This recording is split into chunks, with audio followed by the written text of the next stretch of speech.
தி ஒயர்ன்னு நட்ட நடுநிலை ஊடகம் ஒண்ணு இருக்கு. ஹரிச்சந்திர வீட்டுக்கு அந்தாண்ட, இந்தாண்ட இருக்கிறவனுங்க தான் இந்த ஒயர்ல வேல பார்க்குறானுங்க போல. தப்பி தவறி கூட நாம உண்மைய பேசிறக்கூடாது. நடந்த நிகழ்வுகள நாம அப்படியே பதிவு செய்யக்கூடாது. உண்மையாகவே என்ன நடந்திருக்கோ, அத நம்ம அப்படியே மக்கள் கிட்ட கொண்டு போய் சேர்க்கக்கூடாதுன்னு, செத்துப்போன ஆயா மேல சத்தியம் பண்ணியிருக்கானுங்க போல. தி ஒயர்ல வேல பார்க்கக்கூடியவனுங்களுடைய லட்சணம் தான் இப்படி இருக்குன்னு பார்த்தா, இந்த வெப்சைட்ல ஆர்டிகல்ஸ்லாம் எழுதுவாங்க இல்லையா? எழுத்தாளர்கள். அவனுங்களும் இதே மாரி தான் இருக்கானுங்க. அபர்ணா பட்டாச்சார்யான்னு ஒருத்தவங்க இருக்காங்க. அவங்க இப்ப ரீசென்ட்டா ஒரு ஆர்டிகிள் ஒண்ணு எழுதியிருந்தாங்க. இந்த சிஜேபி புரொடெஸ்ட்லாம் நடந்துட்டு இருக்கு இல்லையா?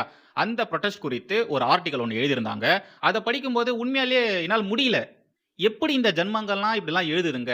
அங்க என்ன நடந்திருக்கு அப்படின்றது எல்லாருக்குமே நல்லாவே தெரியும். அப்படி இருக்கும்பொழுதும் கூட எப்படி இதுங்கலாம் இப்படி மாத்தி எழுதுதுங்க? உண்மையாலேயே அந்த ஆர்டிகிள்ஸ்லாம் படிக்கும்போது எனக்கு அவ்ளோ வியப்பா இருந்தது. இந்த அபர்ணா பட்டாச்சார்யா இருக்காங்க இல்லையா? இவங்க வெஸ்ட் பெங்கால்ல நடந்த சிஜேபி புரொடெஸ்ட் குறித்து, அந்த போராட்டத்துக்கு வந்த போராட்டக்காரர்களை அந்த மாநில அரசு எப்படி அடக்குறாங்க? எப்படி ஒடுக்குறாங்க? எப்படி தூக்கி போட்டு மிதிக்கிறாங்க? எப்படிலாம் தூக்கின்னு போய் சிறையில போட்டு வாயிலேயே குத்து குத்துன்னு குத்துறாங்க. என்ன மாரியான வழக்கெல்லாம் போடுறாங்க அப்படின்ற மாரியான பல விஷயங்கள இந்த அபர்ணா பட்டாச்சார்யா இவங்க எழுதியிருக்காங்க. சிஜேபியினுடைய இன்டென்ஷன் இந்த நாட்டை டீஸ்டபிலைஸ் பண்றது தான் அப்படின்றது எல்லாருக்குமே நல்லாவே தெரியும். சிஜேபின்ற ஒரு கட்சி இவங்க ஆரம்பிச்சதுக்கு அப்புறமாகவே அவனுங்கள குறித்தான எல்லா விவகாரங்களும், எல்லா விஷயங்களும் வெளியில வர ஆரம்பிச்சது. இவனுங்க போராட்டம் பண்ண ஆரம்பிச்சாங்க இல்லையா?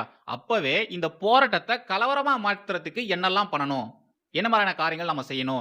எப்படி எதிர்க்க இருக்கக்கூடியவர்கள ட்ரிகர் பண்ணணும்? அப்படின்ற மாரி நல்ல பிளான் போட்டு வெல் பிளான்டா இருந்தா, வெல் ஆர்கனைஸ்டா தான் இந்த ஒரு புரொடெஸ்ட்ட அவங்க ஸ்டார்ட்டே பண்ணாங்க. போராட்டம் கலவரமா மாறுவதற்கு பெருசா எந்த ஒரு காரணமும் இல்ல. பட் இவிங்க இந்த போராட்டத்த கலவரமா மாத்தணும். இங்க ஒரு அன்ரெஸ்ட் சிச்சுவேஷன உருவாக்கணும்னு இவனுங்க திட்டம் போட்டானுங்க இல்லையா? இவனுங்க ஏகப்பட்ட கோக்குமாக்கான வேலைகள பார்த்தானுங்க. பொது சொத்துக்கள நாசப்படுத்துறது, காவல்துறையினர அடிக்கிறது, பெண்கள ரொம்ப மோசமா நடத்துறது, பத்திரிகையாளர்களுக்கு எதிராக கேவலமான விஷயங்கள்லாம் செய்றது, முக்கியமா பாரத பிரதமர, மத்திய அமைச்சர்கள இழிவா பேசுறது, தரக்குறைவா பேசுறது, இத மாரி தொடர்ந்து இவனுங்க பண்ணிக்கிட்டே இருந்தானுங்க.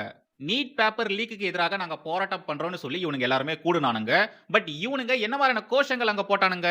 ஆசாதி கோஷம் போடுறானுங்க, அல்லாஹ் அக்பர் கோஷம் போடுறானுங்க, ஆன்டி ஹிந்து கோஷம் போடுறானுங்க, ஆன்டி நேஷன் கோஷம் போடுறானுங்க. இந்திய இறையாண்மைக்கு எதிராக என்னென்னலாம் இருக்கோ, அத எல்லாத்தையுமே இவனுங்க செஞ்சிருக்கானுங்க. போராட்டம் பண்ண வந்த எல்லாரையுமே டெல்லி காவல்துறை அடிக்கல. அவங்க மீதெல்லாம் தடியடி நடத்தல. அவங்க மீதெல்லாம் வழக்கு பதிவு செய்யல. பட் இங்க இருக்கக்கூடிய இந்த சோ கால்டு லெஃப்ட் குரூப் இருக்கு இல்லையா? இவனுங்க எல்லாருமே அப்படிப்பட்ட ஒரு மாய பிம்பத்த கட்டமைக்கிறானுங்க. சோசியல் மீடியால இது மாரியான ஒரு விஷயத்த இவனுங்க வேணும்னே பரப்புறானுங்க. எவன்லாம் சிஜேபி புரொடெஸ்ட்ல சமூக விரோத செயல்கள செஞ்சானுங்களோ, அவனுங்க எல்லாரையுமே ஒருத்தன விடாம எல்லாரையுமே மத்திய அரசு, டெல்லி காவல்துறை, எந்தெந்த மாநிலத்திலிருந்து அவனுங்க வந்தானுங்களோ, அந்த மாநிலத்தில இருக்கக்கூடிய காவல்துறை, அந்த இடங்கள்ல இருக்கக்கூடிய காவல்துறை, அவங்க எல்லாருமே ஒருத்தன விடாம எல்லாருமே தட்டி தூக்க ஆரம்பிச்சுட்டாங்க. டெக்கீஸ் எவால்வ் ஆயிருக்காங்க. டெக்னாலஜிஸ் எவால்வ் ஆயிருக்கு. டிஜிட்டல் பிளாட்ஃபார்ம் அப்படிங்கிறது நம்மளால யோசிக்க முடியாத அளவுக்கு இங்க மாறியிருக்கு. சர்வைலன்ஸ் ஒருத்தவங்கள கண்காணிக்கிறது அப்படிங்கிறது இங்க டோட்டலா வேற மாரி இருக்கு. டிஜிட்டல் இந்தியா அப்படின்ற ஒரு விஷயத்த மோடி அவர்கள் கொண்டு வந்ததுக்கு அப்புறமா இங்க எல்லா விவகாரமே டோட்டலா தலைகீழா மாறி போயிருக்கு. நாம 2026ல இருக்கோம். இந்த காலகட்டங்கள்ல டெக்னாலஜி அப்படின்றது எந்த அளவு வளர்ந்திருக்கு அப்படின்றது ஏன் இங்க இருக்கக்கூடியவர்கள் புரிஞ்சிக்க மாட்டேங்கிறாங்கன்றது உண்மையாலேயே புரியல. எல்லா விஷயமும் சென்ட்ரல் கவர்ன்மென்ட் கண்ட்ரோல்ல தான் இருக்கு. சென்ட்ரல் கவர்ன்மென்ட் நினைச்சாங்கன்னா அவங்களால என்ன வேணாலும் பண்ண முடியும்.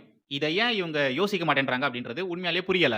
அந்த காலத்துலலாம் அதாவது ஒரு 5 வருஷம் 10 வருஷத்துக்கு முன்னாடிலாம் பார்த்தீங்கன்னா, குற்றம் செய்றது ஈஸி.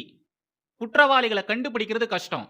பட் இப்போ லாஸ்ட் ஒரு 6 மந்த்ஸா 1 இயரா பார்த்தீங்கன்னா, குற்றம் செய்றது கஷ்டமா மாறியிருக்கு. குற்றவாளிகளை கண்டுபிடிக்கிறது ரொம்ப ரொம்ப ஈஸியா மாறி போயிருக்கு.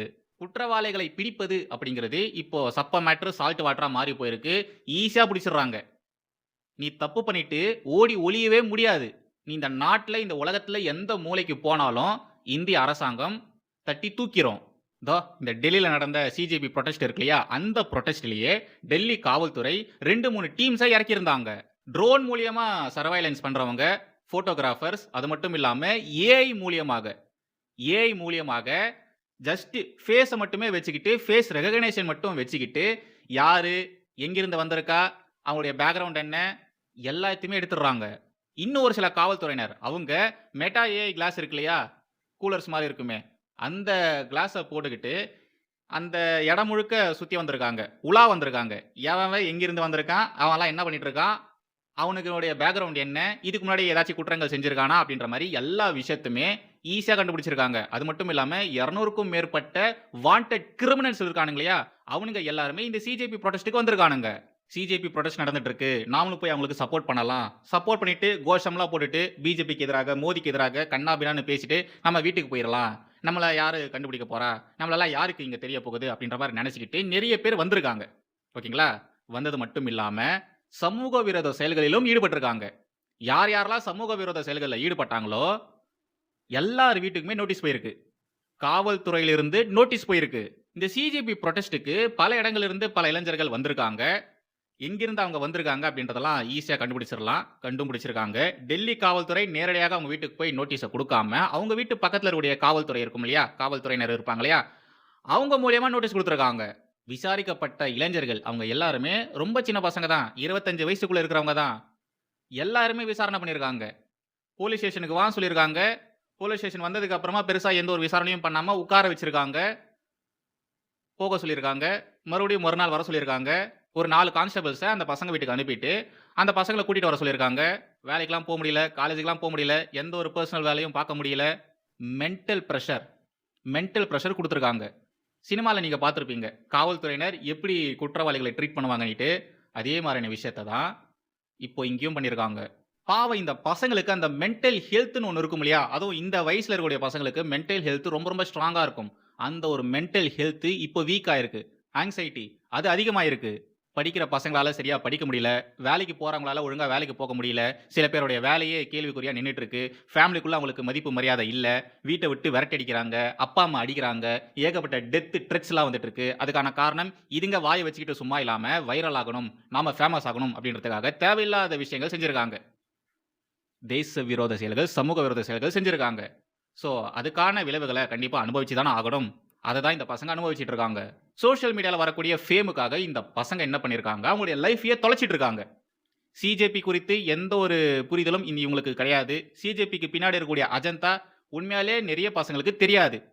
இது ஒரு மாப் மென்டாலிட்டி ஓகேங்களா? இது எதுவுமே பிளான் பண்ணி நடக்கிறது கிடையாது. சிஜேபின்னு ஒண்ணு இருக்குன்னா, அவிங்க பிளான் பண்ணுவாங்க. அந்த ஒரு 10 பேர், ஒரு 20 பேர் பயங்கரமா பிளான் பண்ணுவாங்க. அவங்க ஒரு ஸ்டெப்பா முன்னெடுத்து வைப்பாங்க. அந்த ஒரு அல்காரிதம் இருக்கு இல்லையா? Instagram அல்காரிதம் இருக்கு இல்லையா? அது பயங்கரமா லெஃப்ட்க்கு சப்போர்ட் பண்ற மாரி தான் இருக்கு.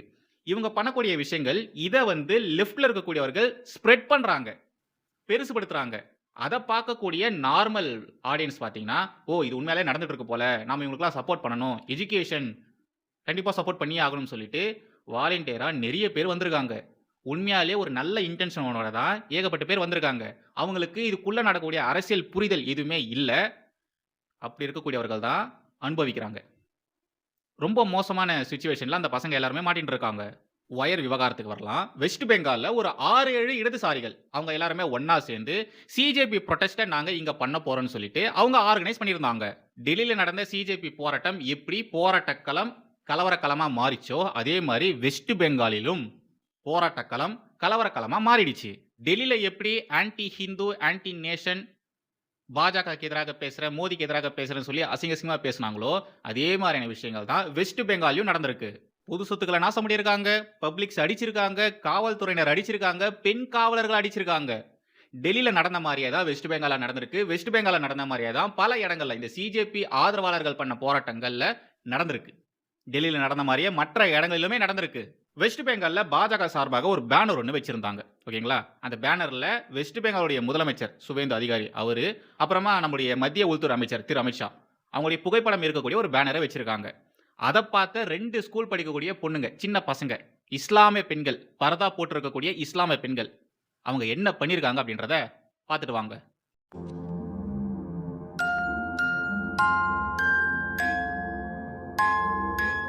2 இஸ்லாமிய பெண்கள். என்ன பொறுத்தவரைக்கும் அந்த பெண்கள் குழந்தைங்க. ஸ்கூல் படிக்கிற பசங்க. ஸ்கூல் படிக்கக்கூடிய குழந்தைகளுடைய மண்டையில எப்படி இப்படிப்பட்ட விஷயங்கள் எல்லாத்தையுமே திணிச்சு வச்சிருக்காங்க? பிஞ்சு மனசுல எப்படி இவனுங்களால நஞ்சு விதைக்க முடிஞ்சது? பாரத பிரதமர, மத்திய அமைச்சர்கள, மாநிலத்துடைய முதலமைச்சர இத மாரிலாம் அவமானப்படுத்தணும். இத மாரிலாம் செய்யணும். இதெல்லாம் செஞ்சா தான் நீ உண்மையான முஸ்லிம் அப்படின்ற மாரிலாம் யார் இந்த பசங்களுடைய மண்டைய கழுவி விட்டு இப்படிப்பட்ட விஷயங்கள ஏத்தி விட்டுருப்பானுங்க? வேற யாரா இருக்கும்? அப்பன், சித்தப்பன், பெரியப்பன், மாமன், அண்ணன், தம்பின்னு 1008 பேர் இருப்பானுங்க இல்லையா? அவனுங்க தான் இப்படிப்பட்ட விஷயத்த அந்த பிஞ்சு மனசுல விதைச்சிருப்பானுங்க. என்ன மாரியான விஷயத்த இவனுங்க அடுத்தடுத்த தலைமுறைக்கு ஊட்டி வளர்க்குறானுங்கன்றத பாருங்க. இந்த சின்ன பசங்க எப்படி பிஹேவ் பண்றாங்கன்றத பாருங்க. "ஒரு பானை சோத்துக்கு ஒரு சோறு பதம்னு" சொல்ற மாரி இந்த 2 இஸ்லாமிய பெண்கள், 2 குழந்தைங்க இவங்க பண்ண விஷயத்த பாருங்களேன். யாரும் அந்த பசங்கள ஃபோர்ஸ் பண்ண மாரிலாம் தெர்ல. அந்த பசங்க நடந்து போதுங்க. பேனர பார்த்த உடனே இது மாரி எட்டி உதைச்சு அந்த பேனர கிழிக்க ட்ரை பண்ணியிருக்குங்க. ஸ்கூல் படிக்கக்கூடிய சின்ன பசங்க இப்படிப்பட்ட காரியத்த பண்ணியிருக்காங்கன்னா, மத்த பசங்கலாம் இன்னும் என்னென்னலாம் பண்ணியிருப்பாங்க? யோசிச்சு பாருங்க. இவங்களால பாரத பிரதமருக்கு எதிராக ரொம்ப மோசமா பேசி, புகைப்படத்தை எரித்து, காலால எட்டி உதைத்து, எவ்வளோ இழிவுபடுத்த முடியுமோ அவ்வளோ இழிவுபடுத்தி, இன்னமும் இங்கே இவங்களால சுதந்திரமா இருக்க முடியுது. ஐ பெட் யூ. வேற எந்த இஸ்லாமிய நாடுகளாச்சும் இஸ்லாமிய பெண்கள் இவ்ளோ சுதந்திரமா இருக்காங்களா? ஃபர்ஸ்ட் ஆஃப் ஆல் இஸ்லாமிய பெண்கள இஸ்லாமிய நாடுகள்ல படிக்க விடுறானுங்களா? இதுங்களா செஞ்ச இந்த காரியங்கள இஸ்லாமிய நாடுகள்ல இதுங்களால செய்ய முடியுமா? அந்த நாட்டினுடைய அதிபரையோ, அந்த நாட்டுல இருக்கக்கூடிய ராஜாக்களையோ, அந்த நாட்டுல இருக்கக்கூடிய சர்வாதிகாரியுடைய புகைப்படங்களையோ, இத மாரிலாம் இதுங்களால பண்ண முடியுமா? எட்டி உதைக்க முடியுமா? எட்டி உதைச்சுட்டு அதுங்களால நிம்மதியா, சுதந்திரமா அந்த நாட்டுல இருக்க முடியுமா? பண்ற கேடுகெட்ட காரியங்கள் எல்லாமே பண்ணிப்புட்டு, இங்க இஸ்லாமியர்களுக்கு பாதுகாப்பு கிடையாது. பாஜக இருந்தாங்கன்னா, இஸ்லாமியர்கள இந்த நாட்ட விட்டு விரட்டி அடிச்சுருவாங்க, தொரத்தி அடிச்சுருவாங்க அப்படின்ற மாரியான விஷயங்கள இப்ப வரைக்கும் பேசிட்டு இருக்குங்க. இவங்களுக்கு தேவையான எல்லா வசதிகளுமே, எல்லா சலுகைகள குடுத்திருந்தாலும், பாஜகக்கு எதிராக, மத்திய அரசுக்கு எதிராக ஏதாச்சும் ஒரு விஷயம் நடக்கும் பொழுது, அவங்கள கண்டித்து ஏதாச்சும் ஒரு போராட்டம் நடக்கும் பொழுது, கண்டிப்பா அந்த இடத்துல இஸ்லாமியர்கள் இருப்பாங்க. கூட்டம் கூட்டமா, கூட்டம் கூட்டமா எங்கிருந்தோ ஓடி வந்துருவாங்க. பாஜகக்கு எதிராக போராட்டமா? நான் வரேன். மோடிக்கு எதிராக போராட்டமா? நான் வரேன்னு சொல்லிட்டு இவங்க எல்லாருமே வாலண்டியரா வந்துருவாங்க. நாட்டுக்கு எதிரா பேசுவாங்க. நாட்டினுடைய ராணுவத்துக்கு எதிராக பேசுவாங்க. அரசுக்கு எதிராக பேசுவாங்க. இந்திய இறையாண்மைக்கு எதிராக பேசுவாங்க. இந்த நாட்டுடைய சட்ட திட்டங்கள ஃபாலோ பண்ண மாட்டோம்னு வெளிப்படையாவே சொல்லுவாங்க. காஃபிர்கள்ன்னு இஸ்லாமியர்கள் அல்லாதவர்கள சொல்லுவாங்க. இவ்ளோ பண்ணதுக்கு அப்புறமாகவும், இந்தியால இருக்கக்கூடிய இஸ்லாமியர்களுக்கு பாதுகாப்பு இல்லன்னு வேற சொல்லுவாங்க. வெஸ்ட் பெங்கால்ல போராட்டத்தின் பொழுது பொது சொத்துக்கள நாசம் பண்ணியிருக்காங்க. இந்திய இறையாண்மைக்கு எதிரான பல விஷயங்கள் அங்க செஞ்சிருக்காங்க. சமூக விரோத செயல்கள்ல ஈடுபட்டிருக்காங்க. காவல்துறையினர தாக்கியிருக்காங்கன்னு சொல்லி, ஏகப்பட்ட பேர் மீது வழக்கு பதிவு செய்யப்பட்டிருக்கு. பல கைதுகளும் நடந்திருக்கு. அந்த ஒரு விவகாரத்திற்கு எதிராக தி ஒயர்ல ஆர்டிகிள் எழுதக்கூடிய அபர்ணா பட்டாச்சாரியா சில விஷயங்கள் எழுதியிருந்தாங்க. இஸ்லாமியர்கள் ரொம்ப ரொம்ப நல்லவர்கள். அவங்க இந்த நாட்டுக்காக தான் வாழ்றாங்க. அவங்கள மாதிரியான தேசப்பற்று மிக்கக்கூடிய மக்கள நம்மளால பார்க்கவே முடியாது. அப்பேற்பட்ட மக்களுக்கு எதிராக இந்த பாஜக அரசு என்னென்னலாம் செஞ்சுட்டு இருக்கு பாருங்க. குறிப்பிட்டு இஸ்லாமியர்கள மட்டும் தான் இவங்க கைது செய்றாங்க. இஸ்லாமியர்கள் மீது மட்டும் தான் வழக்கு பதிவுகள் செய்றாங்க. இஸ்லாமியர்கள மட்டும் தான் இவங்க டார்கெட் பண்ணி இப்படிப்பட்ட வேலைகள் பார்த்துட்டு இருக்காங்க அப்படின்ற மாரி இந்த அபர்ணா பட்டாச்சாரியா எழுதியிருக்காங்க. அவங்க போராட்டம் செய்ய வந்தவங்க அமைதியா தான் இருந்தாங்க. ஆனா, இந்த ஆர்எஸ்எஸ் காரங்க, பாஜக காரங்க, மற்ற ஹிந்து அமைப்புல இருக்கக்கூடியவர்கள் இவங்களாம் தான் உள்ள வந்து அந்த ஒரு போராட்ட களத்த கலவர களமா மாத்திட்டாங்க அப்படின்ற மாரி இவங்க சொல்றாங்க. மேற்கு வங்கம்ல நடந்த போராட்டத்தின் பொழுது கலவரத்துல ஈடுபட்ட 70 நபர்கள அடையாளம் கண்டிருக்காங்க. அது மட்டும் இல்லாம ஒரு 7 வழக்கு பதிவானது செய்யப்பட்டிருக்கு. இப்பதான் ரீசென்ட்டா வெஸ்ட் பெங்கால்ல ஆன்டி சோசியல் லாவ அப்கிரேட் பண்ணியிருந்தாங்க. சமூக விரோத செயல்கள்ல இவனுங்கலாம் ஈடுபடுறாங்க அப்படின்ற மாரி ஒரு கம்ப்ளைண்ட் வந்ததுன்னு வச்சுக்கோங்களேன். அதுல உண்மைத்தன்மை இருக்குன்னு வச்சுக்கோங்களேன். உடனடியாக கைது செஞ்சுருவாங்க. எந்த ஒரு விசாரணையும் கிடையாது. எந்த ஒரு விசாரணையுமே இல்லாம கைது செஞ்சுருவாங்க. 1 வருஷம் வரைக்கும் சிறையில இருக்க வேண்டியதா இருக்கும். மேற்கு வங்கம்ல சிஜேபி ஆதரவாளர்கள் போராட்டம் பண்ணிட்டு இருந்தாங்க இல்லையா? அப்பவே இந்த ஆன்டி சோசியல் லா குறித்தான விஷயங்கள் பேசிட்டு இருந்தாங்க. இத வந்து உடனடியாக நீக்கணும். இப்படிப்பட்ட சட்டம்லாம் இருக்கக்கூடாதுன்னு சொல்லி அங்க கத்திட்டு இருந்தாங்க. அந்த ஒரு சட்டத்திற்கு எதிராக காங்கிரஸ், கம்யூனிஸ்ட், டிஎம்சி, இஸ்லாம் அமைப்புகள், கிறிஸ்தவ மிஷனரிகள் இவங்க எல்லாருமே கத்திட்டு இருக்காங்க. இப்படிப்பட்ட ஒரு லா வருதுன்னா, ஏன் இவங்கலாம் கத்தணும்? சமூக விரோத செயல்கள்ல ஈடுபடாதவங்க அமைதியா தானே இருப்பாங்க. சமூக விரோத செயல்கள்ல ஈடுபடுறவனுங்க தான் இப்படிப்பட்ட சட்டங்களுக்கு குதிப்பாங்க. பாருங்க, சொல்லி வச்ச மாரி அங்க இருக்கக்கூடிய எதிர்க்கட்சிகள் அவங்க எல்லாருமே ஒண்ணா சேர்ந்து கத்திக்கிட்டு இருக்காங்க. இதெல்லாம் வரக்கூடாது, அதெல்லாம் வரக்கூடாதுன்னு சொல்லி அழுதுட்டு இருக்காங்க. மேற்கு வங்கம்ல நடந்த விவகாரம் குறித்து மேற்கு வங்க முதலமைச்சர் அவர்கள் என்ன சொல்லியிருந்தாருன்னா, இதுக்கெல்லாம் காரணம் அந்த வெள்ளிக்கிழமை ஆட்கள் தான் அப்படின்ற மாரி சொல்லியிருந்தாரு. இதுக்கெல்லாம் காரணம் அந்த வெள்ளிக்கிழமை ஆட்கள் தான். வெள்ளிக்கிழமை ஆட்கள் தான் அப்படின்ற மாரி சொல்லியிருந்தாரு. அதாவது வெள்ளிக்கிழமைகள்ல பொது போக்குவரத்துக்கு இடையூறு விளைவிக்கிற மாரி, பொதுமக்களுக்கு இடையூறுகள் விளைவிக்கிற மாரி, நடு ரோட்லயே நமாஸ் பண்ணுவாங்க இல்லையா? அவங்க தான் காரணம் அப்படின்ற மாரி மேற்கு வங்க முதலமைச்சர் சொல்லியிருந்தாரு. இவங்க தான் காரணம்னு சொல்றது மட்டும் இல்லாம, ஒரு சில குற்றவாளிகள் பெயரையுமே திரு சுவேந்து அதிகாரி அவர்கள் சொல்லியிருந்தாரு. அஃப்ரோஸ், நஹீத், ராகுல் ஜமால் என்னடா பேர் இது ராகுல் ஜமால். ராகுல் ஜமால், அப்புறம் இன்னும் ஒரு சில இஸ்லாமிய பெயர்கள அவரு மென்ஷன் பண்ணி சொல்லியிருந்தாரு. இஸ்லாமியர்களின் பெயர் சொன்னதுக்கு, இந்த சோ கால்டு நட்ட நடுநிலை ஒயர் ஊடகம் இருக்கு இல்லையா? இவிங்க அந்த குதி குதிக்கிறாங்க. அவங்க கூட சேர்ந்துகிட்டு இஸ்லாமிய அமைப்புகள்ல இருக்கக்கூடியவர்கள், காங்கிரஸ்காரங்க, கம்யூனிஸ்ட்காரங்க, லெஃப்ட்டுகள் இவங்க எல்லாருமே கத்திட்டு இருக்காங்க. அது எப்படி நீங்க குற்றவாளிகளின் பெயர்கள சொல்லலாம்? அதுவும் இஸ்லாமியர்கள் பெயர உங்களால எப்படி சொல்ல முடியுது? உங்களுக்கு இஸ்லாமியர்கள கண்டா ஆகாது. உங்களுக்கு இஸ்லாமியர்கள் கண்டா பிடிக்கவே பிடிக்காது. உங்களுக்கு இஸ்லாமியர்கள் மீது அவ்ளோ வெறுப்பு இருக்கு. அதனால தான் நீங்க இஸ்லாமியருடைய பெயர மட்டும் மென்ஷன் பண்ணி சொல்றீங்க. வெள்ளிக்கிழமை ஆட்கள்னு நீங்க சொல்றீங்க. ஏன் உங்களுக்கு இவ்ளோ வெறுப்பு? அப்படின்ற மாரி கத்திட்டு இருக்காங்க. சத்தியமா புரியவே இல்ல. இஸ்லாமிய பயங்கரவாதிகள் பயங்கரவாத செயல்கள்ல ஈடுபட்டானுங்கன்னா, அவனுங்கள இஸ்லாமிய பயங்கரவாதிகள்னு சொல்லாதீங்கன்னு சொல்றீங்க. தீவிரவாதம்க்கு மதம் கிடையாது. இஸ்லாமியர்கள் ஒண்ணும் தீவிரவாதிகள் கிடையாது.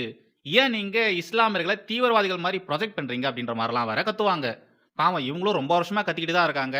ஆனா என்ன, யாரும் இதுங்க பேச்ச கேட்கறதே கிடையாது. இந்த ஒயர் மாதிரியான லெஃப்ட் ஊடகங்கள், நார்த்ல இருக்கக்கூடிய சில கேடுகெட்ட ஊடகங்கள், அவங்க குற்றவாளிகளின் பெயர சொல்லாதீங்க. இஸ்லாமிய பெயர எப்படி உங்களால சொல்ல முடியுது? என்னதான் அவன் அக்யூஸ்டா இருந்தாலும், அவன் இஸ்லாமியன் அல்லவா? அவன் பெயர எப்படி உங்களால சொல்ல முடியுதுன்னு கேள்வி கேட்கறானுங்க. அதாவது குற்றவாளி இஸ்லாமியரா இருந்தானா, அவன் பெயர சொல்லக்கூடாது. அவன் யாரு, என்ன அப்படின்றதெல்லாம் சொல்லக்கூடாது. ஆ? நீங்கலாம் ரொம்ப லேட்டுடா. ரொம்ப ரொம்ப லேட்டு. நீங்க இப்ப தான் இது மாரியான விஷயங்கள் பேசுறீங்க. தமிழகத்துல இங்க இருக்கக்கூடிய ஊடகங்கள், ஊடகவாதிகள் எப்பயோ இது மாரியான விஷயங்கள பண்ண ஆரம்பிச்சுட்டாங்க. இங்க குற்றவாளிகள் இஸ்லாமியர்களா இருந்தாங்கன்னா, அவங்களுடைய பெயர் என்ன தெரியுமா? ஊடகங்கள்ல மர்ம மனிதர்கள். அந்த மர்ம மனிதர்கள் அப்படின்ற வார்த்தையானது அவங்களுக்கே எதிரா மாறிப்போச்சு. மர்ம மனிதர்கள் அப்படின்ற ஒரு வார்த்தைய மீம் மெட்டீரியலா மாத்திட்டாங்க. ட்ரோல் மெட்டீரியலா மாத்திட்டாங்க. அங்க மர்ம மனிதர்கள்னு வந்தாலே, நியூஸ் கார்ட்ல மர்ம மனிதர்கள்னு போட்டிருந்தாலே, அவங்கலாம் இஸ்லாமியர்கள் தான். கண்டிப்பா அவங்க இஸ்லாமியர்கள் தான் அப்படின்ற மாரி ஒரு டாக்கு சோசியல் மீடியால உருவாயிடுச்சு. அது ரொம்ப சீரியஸா போனதுக்கு அப்புறமா, மர்ம மனிதர்கள், மர்ம நபர்கள் அப்படின்ற மாரியான டேக்லைன்ஸ் அது மாரியான வார்த்தைகள் எதுவுமே இப்ப வரதே கிடையாது பாருங்க. ஜனநாயக ரீதியில தேர்ந்தெடுக்கப்பட்ட அரசு கிட்ட நீங்க கோரிக்கைகள் முன்னெடுத்து வைக்கிறீங்கன்னா, அந்த கோரிக்கைகள் முன்னெடுத்து வைக்கக்கூடிய வழிமுறை இருக்கு இல்லையா? அதுவும் ஜனநாயக ரீதியில இருக்கணும். போராட்டம் பண்றது அப்படின்றது எல்லாருக்குமே இருக்கக்கூடிய உரிமை தான். பட் அதுக்கும் ஒரு லக்ஷ்மன் ரேகா இருக்கு. நீங்க அத தாண்டி போகும்பொழுது, அதாவது போராட்ட களத்த கலவர களமா மாத்துறது, பொது சொத்துக்கள நாசப்படுத்துறது, இந்திய இறையாண்மைக்கு எதிரான விஷயங்கள் செய்றது, மத்திய அமைச்சர்களுக்கு எதிராக, பாரத பிரதமருக்கு எதிராக ரொம்ப மோசமான கருத்துக்கள பதிவு செய்றது, ஆக்ஷன்ஸ் காமிக்கிறது. மோடி அவங்க அம்மா இறந்துட்டாங்க. அவங்க அம்மாவ எவ்வளோ அசிங்கமா ஒருத்தன் பேசுறான் தெரியுங்களா? இது மாரிலாம் நீங்க பேசுனீங்கன்னா, உள்ள தூக்கி போட்டு வாயில மிதிக்காம வேற என்ன பண்ணுவாங்க? ஏன் இஸ்லாமியர்கள மட்டும் டார்கெட் பண்றீங்க? ஏன் இஸ்லாமிய பெயர்கள மட்டும் நீங்க சொல்றீங்க? ஏன் இஸ்லாமியர்களுக்கு நீங்க ஜாமீன்லாம் குடுக்குறதே கிடையாது? ஏன் எஃப்ஐஆர்ல இஸ்லாமியருடைய பெயர் மட்டும் இருக்குன்னு, இந்த சோ கால்டு நட்ட நடுநிலை வயர்ஸ் இருக்கு இல்லையா? இவங்க கேள்விகள் கேட்டிருக்காங்க. உங்க கேள்விக்கான பதில், உங்க கேள்வி தான். ஏன் இத மாரிலாம் பண்றாங்கன்னு நீங்க கேட்கிறீங்க இல்லையா? அதுக்கான காரணம், அவங்க அப்படி பண்ணியிருக்காங்க. கொஞ்சம் கூட மனசாட்சியே இல்லாம வெறும் இஸ்லாமியர்கள மட்டும் தான் கைது செஞ்சிருக்காங்க. வெறும் இஸ்லாமியர்கள மட்டும் தான் உள்ள தூக்கி போட்டு மிதிக்கிறாங்க. இஸ்லாமியர்கள மட்டும் தான் அடிச்சு துவைச்சு காய போடுறாங்கன்னு எப்படி உங்களால சொல்ல முடியுது? யார் யாரெல்லாம் தப்பு செஞ்சாங்களோ, யார் யாரெல்லாம் சமூக விரோத செயல்கள்ல ஈடுபட்டாங்களோ, எல்லார் மேலயும் நடவடிக்கை எடுத்திருக்காங்க. ஓகேங்களா? இஸ்லாமியர்கள் மீது மட்டும் நடவடிக்கை எடுக்கல. தவறு செய்த அனைத்து நபர்கள் மீதும் நடவடிக்கை எடுக்கப்பட்டிருக்கு. வண்ண